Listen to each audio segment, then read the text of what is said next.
Hey everybody, what do I got in front of me today? Well, I got my Thunder Bay Y43 auger. So what we're going to talk about now is I kept getting zapped. Well, remember what I was talking about with this. Well, the boot just completely deteriorated.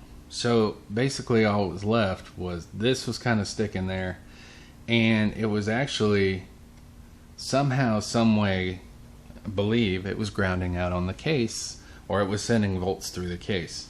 It was the weirdest thing, but like I said, if I touched certain parts, I would get little fries. So enough about that. So what we're going to go ahead and do is we're going to go ahead and replace the boot with a crimp style boot. This is the 185752 spark plug boot. It's made for 8mm, and you ain't gonna believe this, but it says assembled in the United States. Oh boy. So anyways, first thing is, got a nice little rubber boot, and this is actually, I've done these before, and these last pretty good long time. And then I have the crimp style. Now on the crimp style, you'll have to roll these, but what I'm gonna do is some different stuff. You'll see. So let's get started, shall we? First things first, let's expose that wire, because I want to see just what it kind of looks like a little bit. So I'm just going to take my little bitty stripper, kind of cut.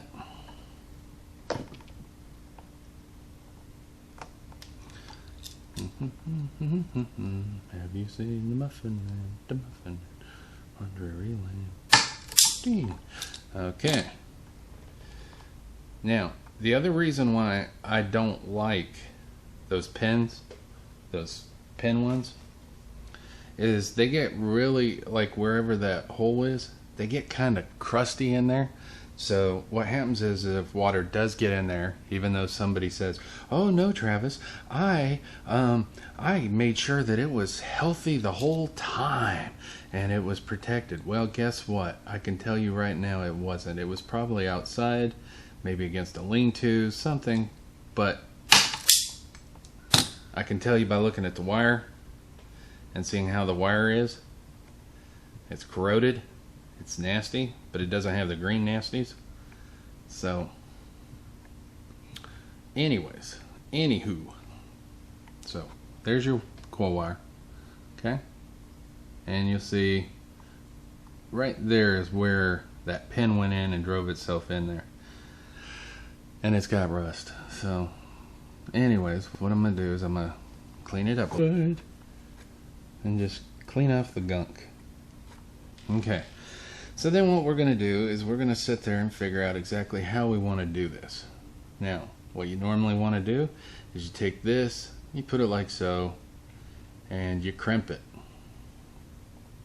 Okay, and you got the wire going backwards. You don't want to, some people have, I'm amazed, I'm astounded, and whatever else, confused, I guess, I don't know. The one thing is you don't sit here and crimp the wire to this, because after a while the wire is going to break off, then you're going to be shrinking backwards. Not only that, you got corrosion problems. So if you do it like this, is I grab a little heat shrink and I put it back down here. We'll save that for a rainy day. Okay, so then we take said B little thing. Now you can do a couple things with this. You can go ahead and just straight in press this down, crimp it, roll it, squeeze it on there, do what you want. But one thing I've also found that helps is if I bend the tang up just enough where I get, you want to make sure that it's in there like that. You see, I know it's kind of lighting, I got new lights on the way. So what we're going to do is put it up about there to where this will roll in and it'll have some attachment points. Okay, but what you can do sometimes is if you get it like this and you know where you want it, some people will solder right here. I've done it in the past on some of these. I'm not going to really do it on this one. I really don't feel I want to, just because it's pointless. So now what you do is you look at it, you're like, oh, okay, cool, I know where I am, I know what I got. And one thing I always do with these is I fight grass. I take the little piece right here. I kind of cove them in a little bit, just enough, and there we go. So then I take that, I put it like that, because what you're gonna do is you're basically on these, because there is a special crimper that will push those in, but I ain't buying them and I don't really need it. Go ahead and squeeze a little bit inward. Okay. And don't worry, I mean, this is not rocket science. Speaking of that, boys should be going up in space maybe today. So go ahead, and you want that one to go under that one, okay? And you'll notice it's a little bit snugger now. Okay, so you just slowly press it down. Just be careful. Meanwhile, be mindful that your cable is sitting right there. Okay? Then you just go ahead and reach up and squeeze a little bit here. Squeeze a little bit there. And boom. You have happy little trees. And I go ahead and I keep squeezing a little bit more, because I want this actually to be round. I don't want so much one side bigger than the other. And you just take your time, and you take your pliers, and you just squeeze, and you kind of, what you're doing is you're doing